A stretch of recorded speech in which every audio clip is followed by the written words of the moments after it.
Hey friends, if Theology in the Raw has blessed or challenged you in any significant way, would you consider supporting the show financially? You can do so through Patreon at patreon.com/theology in the raw. All the information is in the show notes. You can support the show for as little as $5 a month.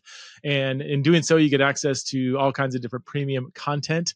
And most of all, you just get access to the Theology in the Raw community. We have all kinds of awesome chats and messages back and forth. And it means the world to us that you support the show. As the show has grown, so have all the expenses and all the work that goes into pulling it off. So again, if you would like to support the show, you can go to patreon.com/theology raw. And I just want to thank the people that are already supporting the show. Thank you so much for keeping this show not only going, but also thriving. So patreon.com/theology raw. Hey friends, welcome back to another episode of Theology Raw. My guest today is the one and only Dr. Caryn Reeder, who is professor of New Testament at Westmont College in Santa Barbara, California. Her research focuses on questions of gender, the household, women's lives, slavery, and violence in the biblical worlds. She is the author of this book here that I'm holding up for you YouTubers, The Samaritan Woman's Story, Reconsidering John 4 After Church 2. That's the focus of our conversation. We do look at this kind of maybe a more historically accurate interpretation of the Samaritan woman, and then we talk a lot about the abuse of power and abuse of women in the church. So really appreciated Caryn's voice, and even though I'm a little jealous of her job situation, which we begin our conversation where I tease out exactly what I mean by that. So please welcome to the show, the one and only Dr. Caryn Reeder. Here we are, mid-sentence. Caryn Reeder, it's a pleasure to have you on the podcast. And as promised, I have to tell this story. So in 2007, when I was finishing my Ph.D., at Aberdeen University, I'm applying for jobs and I'm getting denied from every single job I applied for. As you know, the job market. It was so tight. It's insane. Yes. For every job I applied for, there was 250 other applicants, 200 with PhDs, 100 that have publications. Here I am, a PhD, just barely finished. But I got shortlisted at Westmont College. I was one of the final 4. And congratulations, that's great. And I remember, and I felt like I killed the interview. And then sure enough, 2 weeks later, I get email. I think it was from Shemper Longman saying, I'm sorry, we loved our interview. You're a great candidate, but we are going to give the job to a person named Caryn Reeder, who has a PhD from Cambridge University. So thank you for taking my dream job at Westmont. I'm very sorry. If I had only known at the time. You would have, yeah, right. Yeah. So you've been at Westmont now for over 15 years. How's your time been there? I mean, I have friends that have gone there. I know people that teach there and just heard nothing but great things about it. Yeah, it's such a great community. It really is. It's been a very welcoming place for me. I think especially as a young scholar, I have found the community to be really nurturing and supportive. Of course, it's an institution, so there are always the spots that rub, but our students as well are what definitely have kept me here for so long. And the weather, I have to admit. Oh man. Yeah. It's almost too, whenever I go to Santa Barbara, it's almost like this place is too good. Yeah. Like I feel like I would just sit on a beach and waste my life if I was living there. Yeah, obviously, it is a temptation. But how do I always wonder, because it is one of the most expensive places on earth. How do you afford to live there? Because I assume faculty aren't making like $200,000 a year. No, indeed, we are not. Yeah, learning how to budget very carefully around housing prices is important. People have found a lot of creative ways to make that work. I managed to get into the housing market before it started really climbing, so I was quite lucky in that respect. But it is very difficult, and I think it's only getting more difficult. So I don't know. Thinking about the future, I think that's a really serious concern for those of us here. Yeah. Yeah. It is one of, when I lived in Simi Valley, whenever my wife and I would want to get away for a night, we'd always go up to Santa Barbara. And yeah, in fact, she goes out there every year with her daughters, and they have like a girls' weekend, and they always want to go to Santa Barbara. So yeah. Well, I want to talk about your book, The Samaritan Woman's Story, Reconsidering John 4 After Church 2. I want to hold this up here. It's a great cover. This book is, I mean, the exegesis and just your interpretation of the Samaritan woman, is very, I think, compelling and convincing and thought-provoking. But you weave it into just kind of our current situation in the church. So let's start with, how should we understand the Jesus's encounter with the Samaritan woman? And I just had Sandra Glahn on the podcast a few weeks ago where we talked about it, but we can. I think you guys would come to the similar. I think so. Yeah, I think we're very similar. But there's always space to talk about the Samaritan woman more, I think. This story is just an incredible element in John's gospel. I would say, first of all, the Samaritan woman is one of a series of really incredible women in John's gospel. John prioritizes and emphasizes women's participation in the story of Jesus. So the Samaritan woman is the second woman we meet after Mary, who kickstarts Jesus' ministry in John 2. The Samaritan woman has the longest conversation with Jesus in John's gospel. And I think it's true to say the longest conversation in any of the gospels. Usually in John especially, someone will start talking to Jesus, and then it sort of morphs into a long sermon from Jesus where he's talking about himself generally. But the Samaritan woman holds her own through this conversation. It's so exciting that we have this entire chapter where a woman is participating in a conversation. She's asking theological questions. Jesus is sharing incredible spiritual truths with her. And at the end of the story, she goes to her village and tells everyone, hey, the Messiah is sitting at our village well. Would you like to come meet him?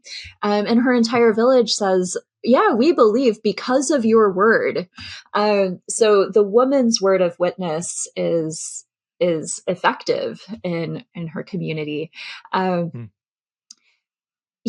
story really shows us, I think, the woman is represented as the ideal disciple and the model for disciples to follow in John. So you're supposed to listen to Jesus, ask questions, come to an understanding through that process of conversation, and then become an active witness yourself. So I think for readers of John's gospel, we are meant to take this woman as the model for how to be a follower of Jesus.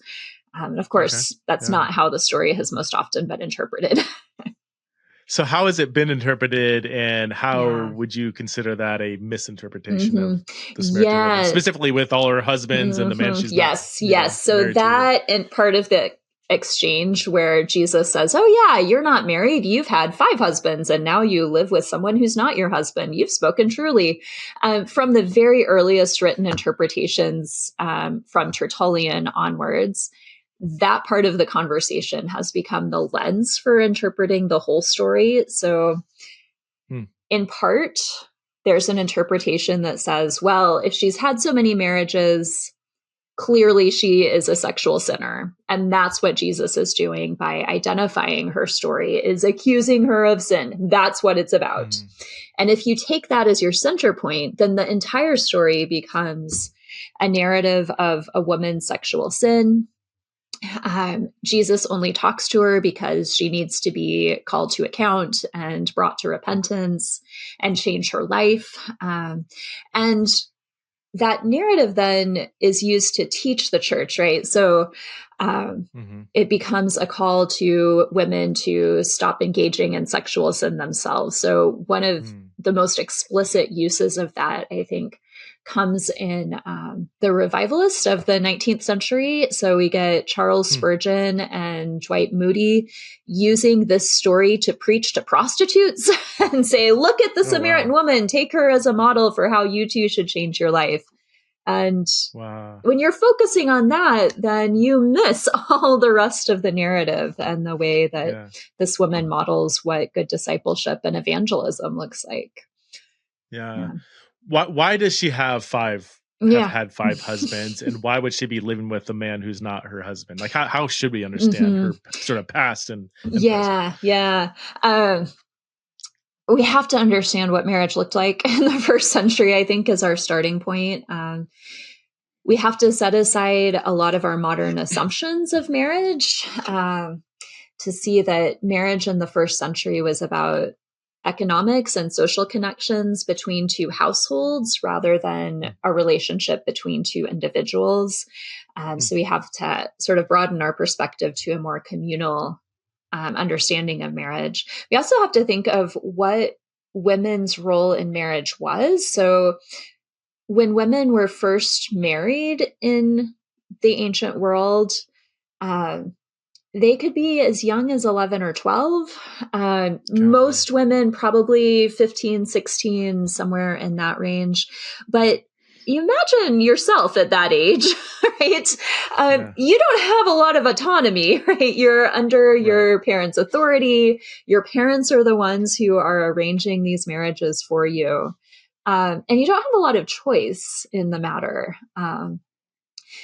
Husbands were generally significantly older than their wives, so in their 20s at least, sometime in their 30s, sometimes even older at the time of their first marriage. So there's an imbalance there as well.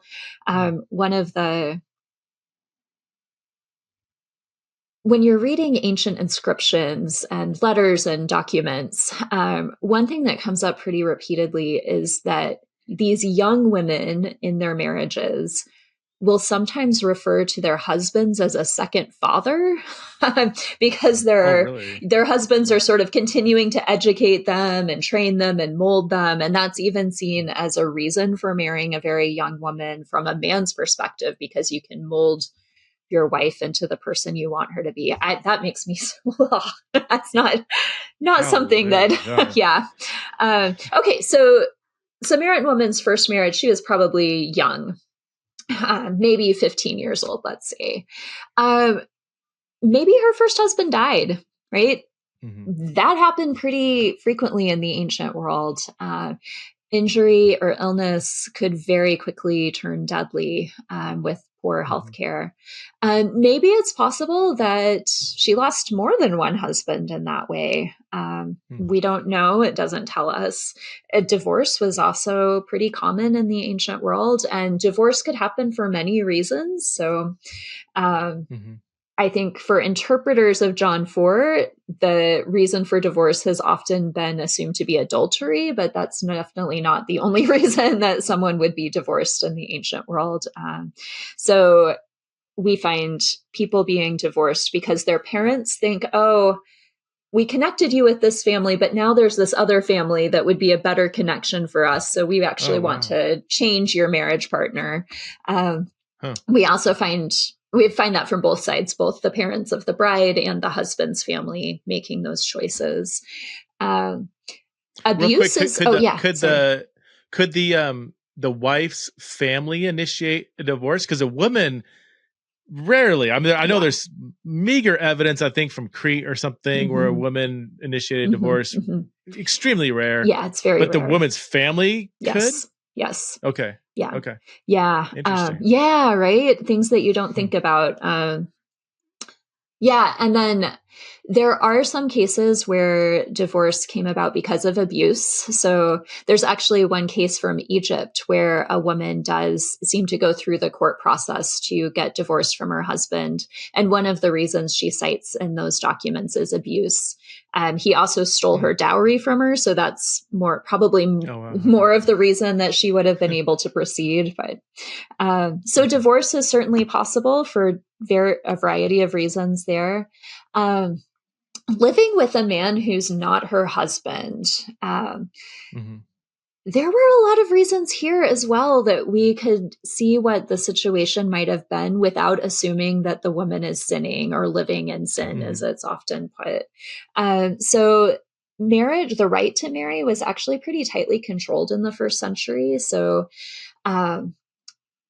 within Judaism, and probably also for Samaritans, if you were from a priestly family, you could only marry legally someone from another priestly family. But we know from stories in Judges, right, that a priest might have a common law wife rather than an official wife if that situation arose.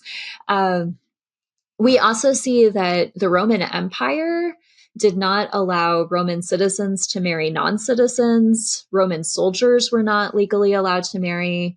But we see those people having relationships with local women in the places where they're stationed around the empire. It was not considered immoral the way that we would judge sort of morality in these situations. It did put the women in a problematic position because they wouldn't have any rights to claim financial support from their husbands. But you can also imagine that could be tempting for a woman's family to say, well, we know this isn't ideal, but if we have an alliance with this soldier or local government official, that might bring benefits for our household as a whole. And it could simply be if a woman had no other options that she might find herself in that kind of situation. It was also the case that for people who were older, they might choose not to have a legal marriage so that there wouldn't be the problem of dividing an inheritance among multiple heirs. So we do find that for some wealthier families in the Roman Empire. So we don't know what the woman's situation is, but there's no reason to jump immediately to sin. Okay. Well, so it seems like that whole part of the story, Jesus is like, she is been a victim on some level, not a perpetrator. Is that like he's not looking at her like, you have had 5 husbands and now, it's more like, yes, you have been through hell, really. And you've been perhaps been a victim of, a male dominated culture or maybe, a desperate attempt to survive by living with a guy who's not your husband. Maybe, again, we don't know too much about that situation, but it seems like the 5 husbands, that has been a really kind of horrific situation, whether she was divorced or she was, or her husband dies. And even if she had multiple husbands that did die, wouldn't she have the stigma too of like, this woman's cursed? She's killing off her, like we do find that for some people. I'm thinking about her as a survivor rather than as a sinner. I think is really powerful here. And if that's the case, then how incredible that Jesus is recognizing that and naming that as a part of her life. Do most scholars now interpret it that way? Because I know in like preaching and the popular kind of reading, it's still she's immoral or whatever. But like, do most Johannine scholars, is that what we call them, Johannine? Yes. Yeah. Okay. Yeah, I do think so. You do still find maybe in commentaries from the 2000s, you still find the interpretation that she's a sinner. But I think more recently, it's been pretty much a switch to say we've been reading this wrong. Because culture, if you have any knowledge of the cultural background, it immediately erases kind of the older interpretation. Really. Yeah, for sure. But so through the history of the church, though, was she always interpreted or usually as this sexual almost sinner always? The one strand of interpretation, well, I would say 2 strands of interpretation that go against that trend. In the Eastern Orthodox tradition, she's a saint. Fotine is her name. And she, in that tradition, she went on missionary journeys, possibly preached to Emperor Nero, possibly was martyred by Nero. So that's a totally different tradition that emphasizes her work as an evangelist in her community. And then you have a string of women interpreters starting in sort of the Reformation era. Particularly among Protestant women, they were identifying the Samaritan woman as a preacher and using her story to justify their own preaching in the church. So we find that with Marie Dentier in John Calvin's Geneva. She was known to go out in the streets preaching, and she called the Samaritan woman the greatest preacher ever. And that, it's really incredible. And Calvin was down. Yeah, Calvin didn't like her. Oh, okay. He refers to Marie in some pretty derogatory ways. But Okay. Wow. Yeah. Okay. So what led you to write this book, given the title, and was not just to to interpret John 4 correctly, but the subtitle is Reconsidering John 4 After Church 2. So tell me about what led you to want to write this book in terms of what you're seeing in the church today. Yeah. So as the Me Too movement was breaking, I was just heartbroken and so angry as I was reading stories, listening to women and some men tell about the abuse they had experienced in various places. And I was particularly caught by the women who began sharing their stories of being abused in Christian spaces. I remember going to the Society of Biblical Literature annual meeting that fall. What was that, 2017? And it feels so long ago now. I went up to a friend of mine, another woman biblical scholar, and said, what are we going to do? We have to do something. We have to help the church respond to this crisis. So I had that lingering in my head for several years. What can I do? I'm just a biblical scholar.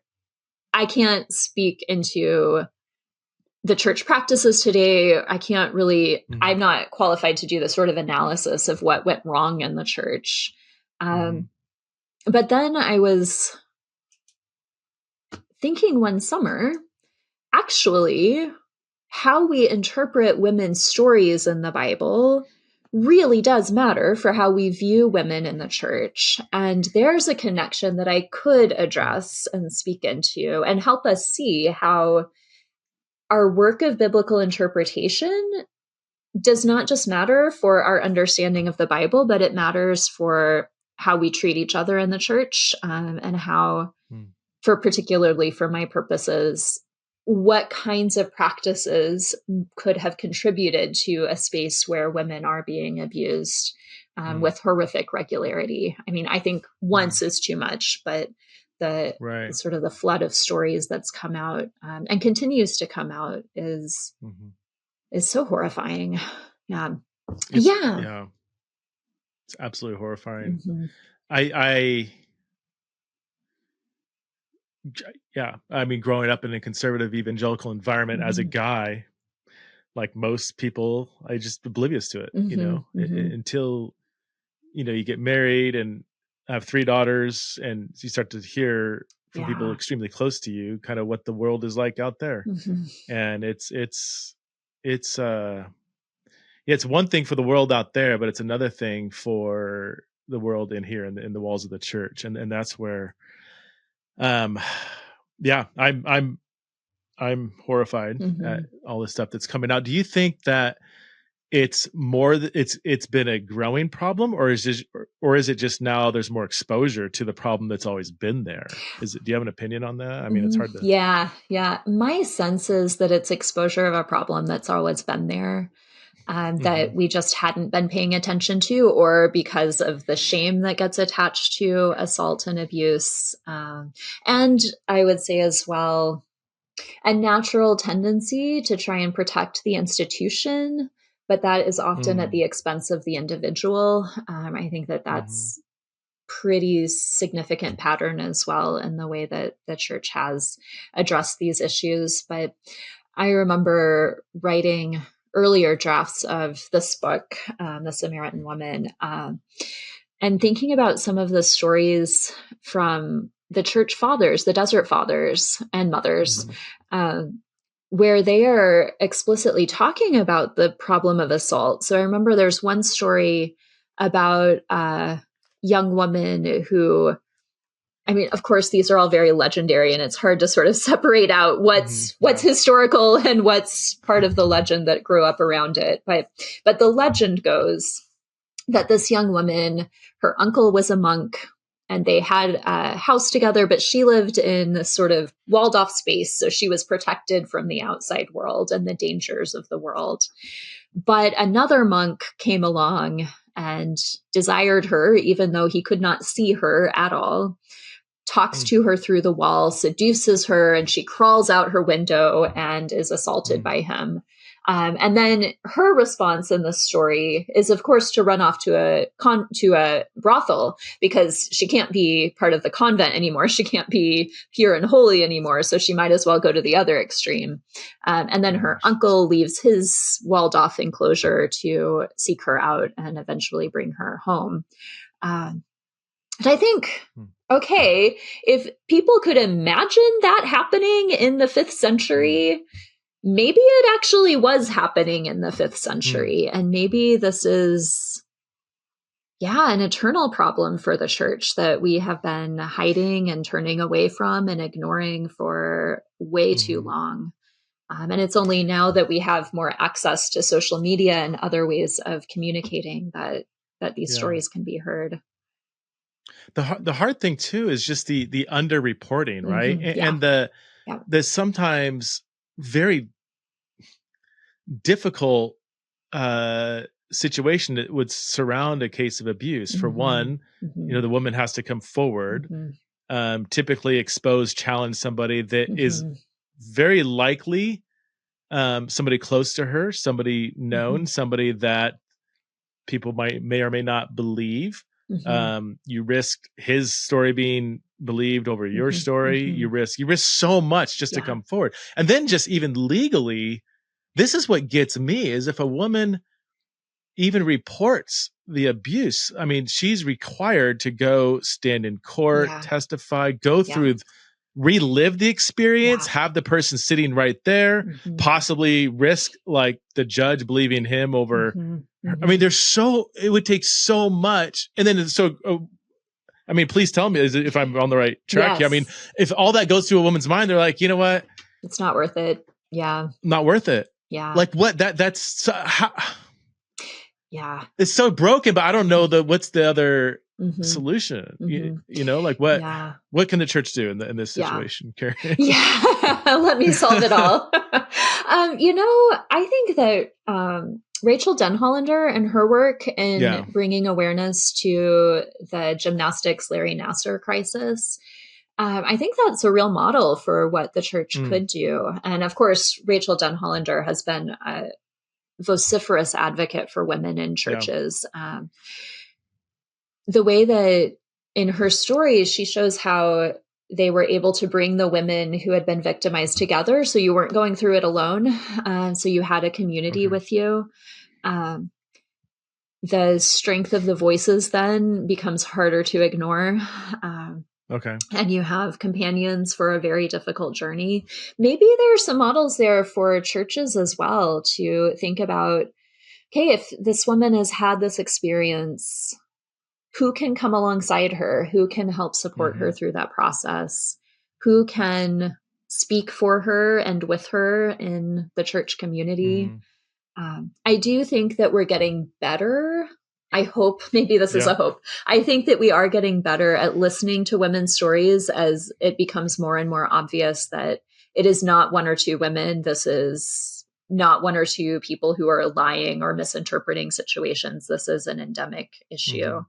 I hope that we're better at hearing that and listening to that and placing it in the larger framework. But,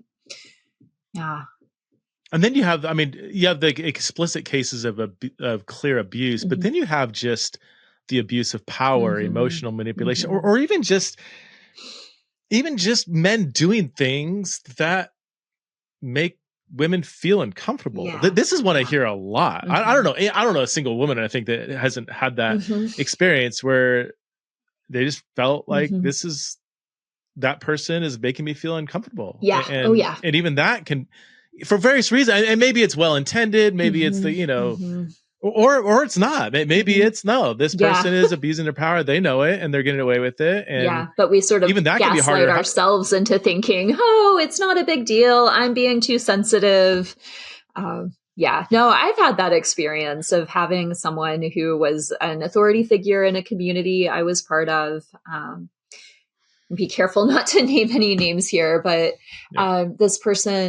this man would come up behind me and put his hands on my shoulders and touch me. And like, I don't know you that well. This is so uncomfortable. But I was immediately thinking, well, he's just being him. This is just his style. And Looking back, I wish I had spoken up and said, no, this isn't appropriate.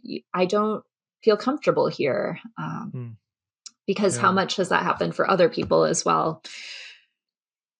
What are some other things that meant, like, let's maybe dwell a bit in the unintentional abuse of power, where men, that they're not, if you can crack open their soul, like they're not trying to, and if they knew they were doing something, they would be like, oh gosh, okay, I won't do that. Like, what are some things that men do there that needs to be addressed? Oh gosh. I mean, that would be one. Yes, physical contact that isn't, like, even like giving hugs and well, here's well, the hard thing for me, and maybe this is a second question after, but like, I'm being told to like throw away Billy Graham rule. That just makes women feel like sexual objects, just a walking temptation. Like, just treat women the same way we treat men.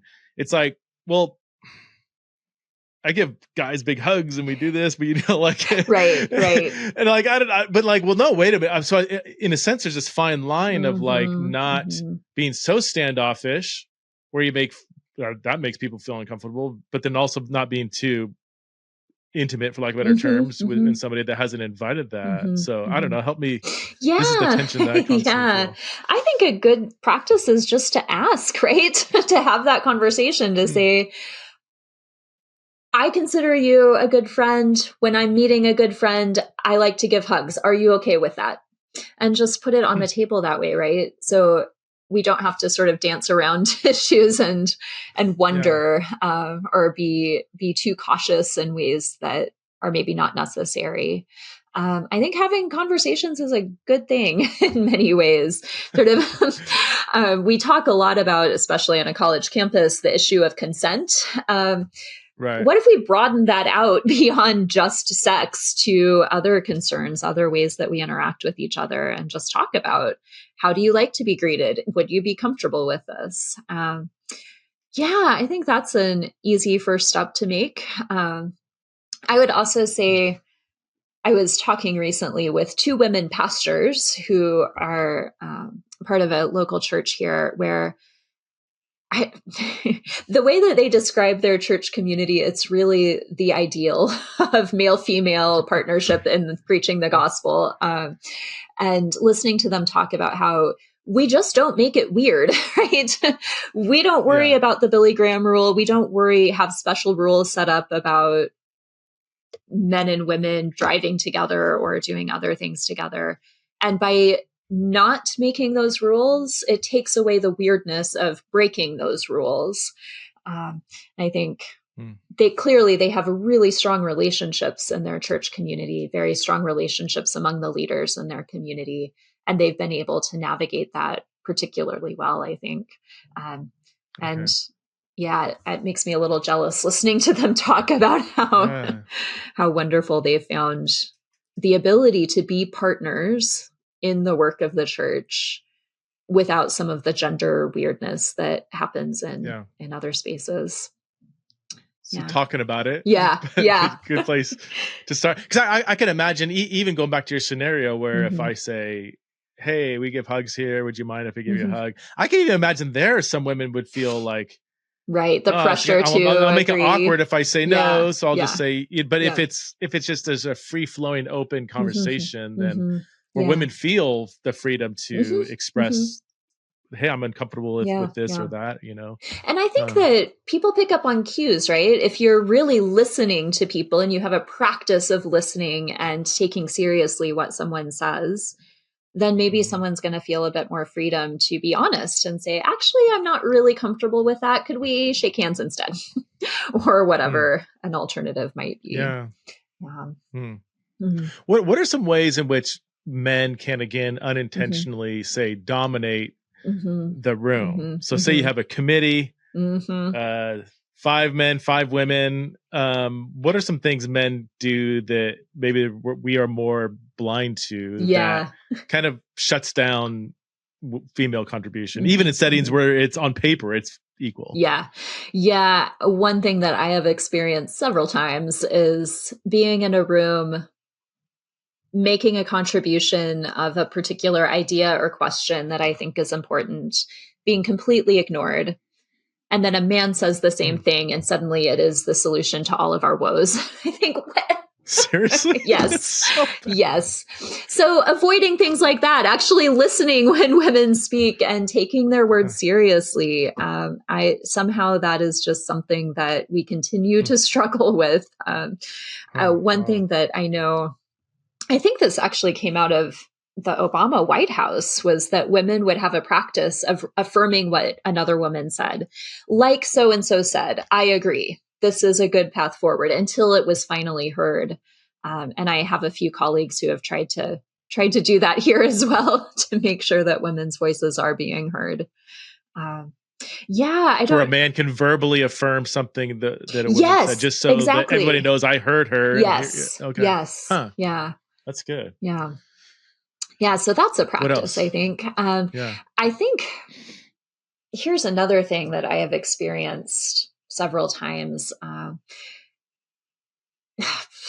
to put this? I was in a prayer gathering once with faculty and staff right before chapel. And the chapel speaker that day was going to be talking about marriage and how important and valuable marriage is. I and one of the other faculty there are single. And having to sit through this prayer meeting where we were praying that our students would hear the importance of marriage and know that that's their path in life, thinking,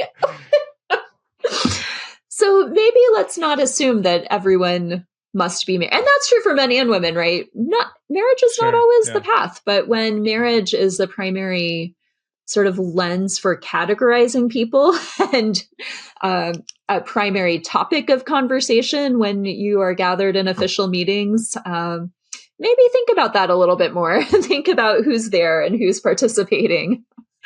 Yeah. What's it like? So I guess maybe I didn't. Not that it mattered. I don't know if I knew if you were single. Maybe I did.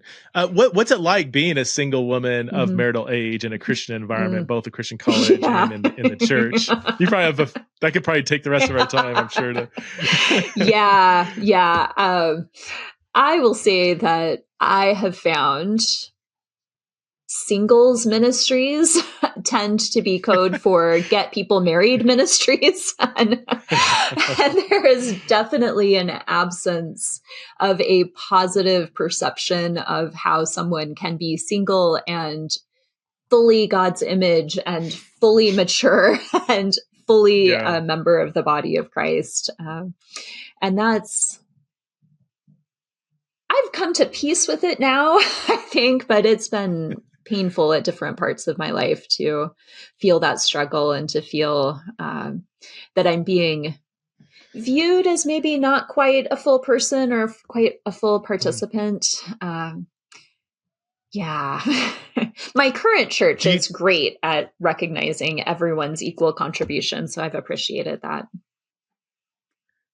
Do you go to the church that Sandy Richter goes to? No. No. Okay. Yeah. I know. Yeah.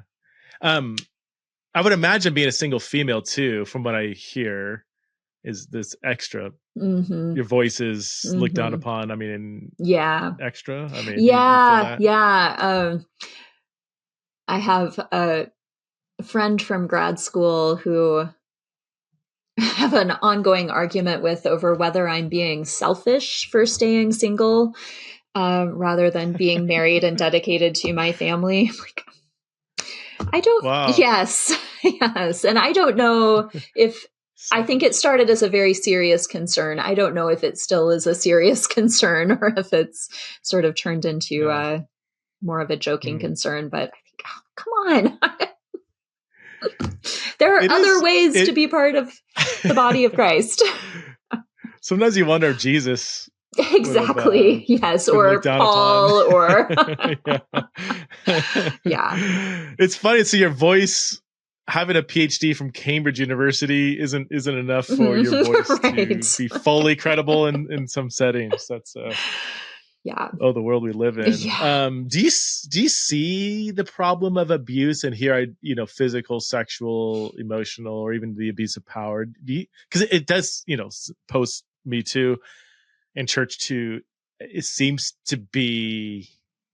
like it's being addressed more and more and more. So do you see progress happening?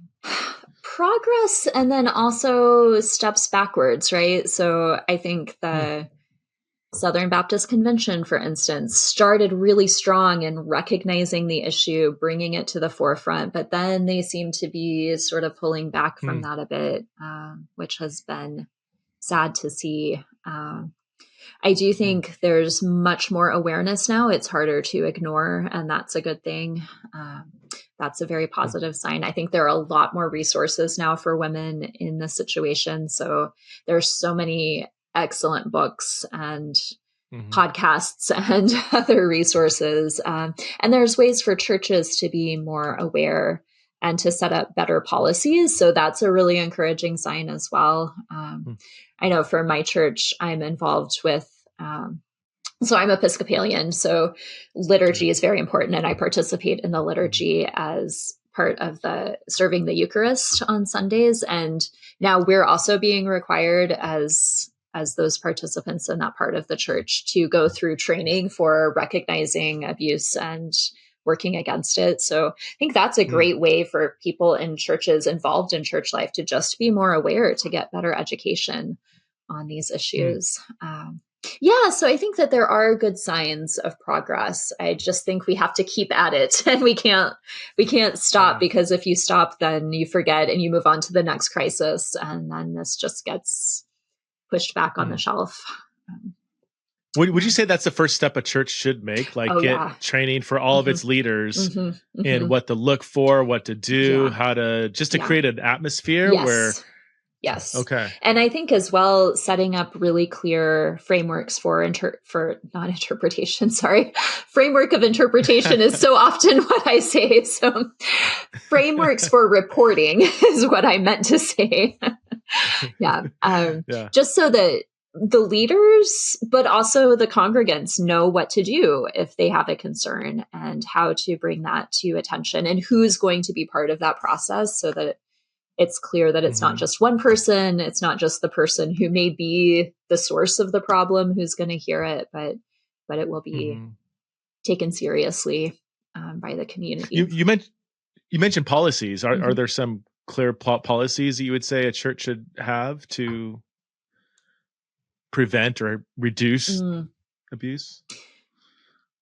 I don't want to speak too much on that, because I'm not an expert in that respect. Okay, that's fine. I think there are some good things, good practices in general, of making sure that two people aren't completely alone in a church building, right? So that you have safety in numbers, you have people who are around. And we do that at my church with children's ministries, for instance. You always have to have 2 adults in the room at all time. Just as a way to protect against anything potentially happening. One thing that I think would be really helpful is, so I'm reading a great book by Julia Sadusky. She's a psychologist, and wrote a book. I think it's How to Talk to Your Kids About Sex. And it's for kids like 0 to adolescence. And then she's coming out with this part 2 with like adolescent. And in the book, she talks a lot about cultivating an awareness in kids as young as possible, that they of boundaries, physical, emotional, sexual boundaries, so that the kid knows immediately if somebody is violating their space. And that, cause the stuff she was saying, I'm like, I haven't thought about that before. Like, it's just stuff that well-intended parents just aren't, just need to be kind of alerted, like, hey, you should help your kid. Like even something she brings up, like, you should never demand that your kid gives hugs, even to close family members. Is this? Yes. I mean, that one, when I first heard that, I thought, what? No, come on. I want to hug my nieces and nephew. But then thinking about it more seriously, that is a sense that this is your body. And if you feel uncomfortable, you should have the freedom to speak up. Or if you just don't want to be touched right then, you should have the freedom to speak up. And when we don't give people that freedom or that power over themselves, then I could see very easily how that could lead to real problems later in life. Yeah. especially since, I mean, I hate this statistic, but 20% of women have experienced some kind of unwanted sexual behavior, usually from an unexpected close family member. Yeah.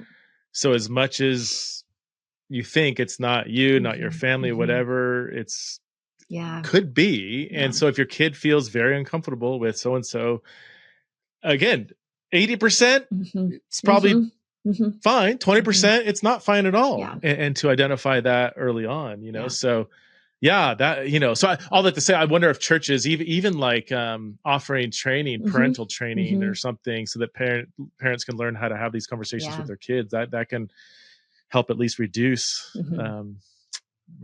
abuse. And that as well really flips the script on purity culture, which so often tells women it's their responsibility to guard and police their own bodies in ways that create a lot of shame and a lot of fear. I think flipping that to say, no, you have power over your own body is really valuable and really important. And coming back to our earlier conversation of what men can do, men should need to start policing themselves, right? And taking seriously that when Jesus talks about stumbling blocks, it's your own eyes, your own hands, right? It's not the other person you're looking at. Do you think, are we? We're coming out of purity culture, right? So. I mean, at least in the spaces I typically run in, when you hear the name purity culture is like, ew, let's move beyond that. But then I've heard that it's still very much alive and well in many churches. You know, I think it is. So. I hear it from my students a lot. A couple of weeks ago, I was at a special gathering with some students who had really big questions about patriarchy in the Bible and how does that affect life in the church and their own lives. And they had a lot of stories of ways that they felt quite excluded from church communities. And purity culture is still lingering there and maybe not as explicitly stated as it used to be, but the effects are still felt. I think given how, so thinking a lot about college student age people, that's my life. The demographics for church attendance among our students right now are shifting. So historically, it's always been the case that women have significantly been more involved in church than men have. And now it's becoming more equal, but not because men's attendance is going up. It's rather because women's attendance is going down. Really? And that is especially the case among our student generation, Gen Z. And I think, that's the fruit that we are reaping from the ways that we have taught women and devalued women in our communities. That's so backwards because the church grew in the first few hundred years because of its countercultural value of women, right? And so, wow. Yeah. What are some other changes? So you've been at Westmont for 15 years ish, a little longer. What are some differences you see in students from like the first year you're teaching to now? I mean, you've gone through the whole social media revolution. I think the smartphone probably came out your first year. And then now, and social media now is a thing. And so many changes. I think it used to be the case that if you had a break in the middle of class, everyone would be chatting and talking, and it was so hard to rein them back in to start class again. But now, as soon as you have a break, everyone's on their phone and just engaged in that way and not talking to each other, which is distressing. So sad, it is so sad. Yes. I mean, I don't want to be the old fogey in our day, you know. In our day, we talk to people face to face, you know. But that's a big change. One that is much more consequential for my teaching on the New Testament. I cannot assume students know anything about the Bible anymore. Even students who have grown up going to church, their biblical knowledge is really low. I don't know. Why is that? Churches don't seem to be emphasizing Bible study as much, or maybe youth ministry isn't emphasizing Bible study. Somehow they're just not picking up on the big narratives or the characters or how it all fits together. So I remember coming back from sabbatical. So you're out of the classroom for a year thinking about other things. I came back, and in my class that fall, about near the end of the semester, one of the students stopped after class to say, you keep talking about this Paul person. Who is that? Like, oh, wow. Yeah. Yes. Wow. So the past 10 years, I would say, have just been a constant, how can I introduce everything and help students get a handle on this material? Yeah. This is the odd thing, though. I mean, in the last 10 years, we have tons of, just instant access. We have the Bibles in our pockets now in multiple versions. We have the Bible Project. We have podcasts. We have way more access to Bible education for free than ever before, and the biblical literacy. Because what you're saying, I've heard that from every single college professor in a similar situation, that I just can't assume anything anymore. That's something is not clicking. The information is there, but no one's taking it up. I don't know. I mean, in some ways it's exciting. You have a completely blank slate to start with. But it's overwhelming then for the students to get a handle on anything. You don't have to deconstruct. No. Are they coming? Do they have like theological strong opinions still? Or some of them do. Or maybe political opinions, yes. I'm sure? Or... yes. Yeah, some of them certainly come in with very firm perspectives that they want to hold on to. But others are really... Westmont does have a growing percentage of students who are coming in without a strong church background. So certainly for them, it's just all new and all exciting to see. Maybe they've heard a few stories, but they have no idea what they actually say. And so, Okay. Yeah. Well, that's cool. I'll let you go in a second. What are you currently working on right now? Are you working on another Yes, I am starting a new book project, another one I've been thinking about for a few years and decided it's definitely time. Slavery in the New Testament world, in connection particularly with gender and masculinity.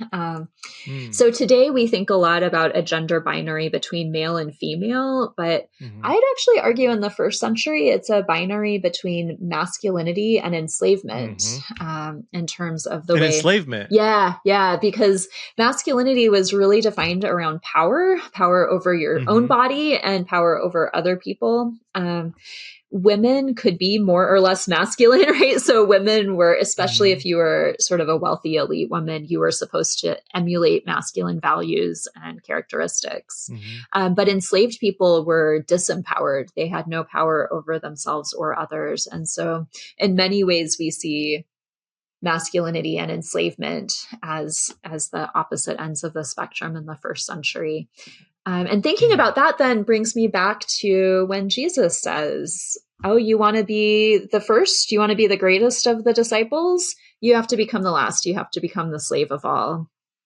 Or Paul in Philippians 2 calling the body of Christ to take the mind of Jesus, who became a slave. And what does that do to our understandings of what it means to be human, what gender means, what power means? Yeah. That's great. That's an exciting project. Yeah. I'm excited about it. Yeah. I saw in my work on my work on sexuality, I did a lot of Greco-Roman stuff. And I saw that like masculinity and femininity. And this is why you can have a male having sex with another male of a lower social status, a slave. And it was, in some cases, it could have been, an outflow of an attraction, but in many cases it was simply a way of dominating power. And he wasn't even considered he would be considered male or masculine as long as he's the active partner in that relationship. But if he's passive, he'd be considered a woman or feminine, So interesting categories. Yeah. Well, thank you, Caryn, for your time. I know you got to run, but appreciate your work. And thanks for being a guest on Theology Raw. It's good to finally meet you. Yes. Nice to meet you as well. Thanks for the invitation to be part of this conversation.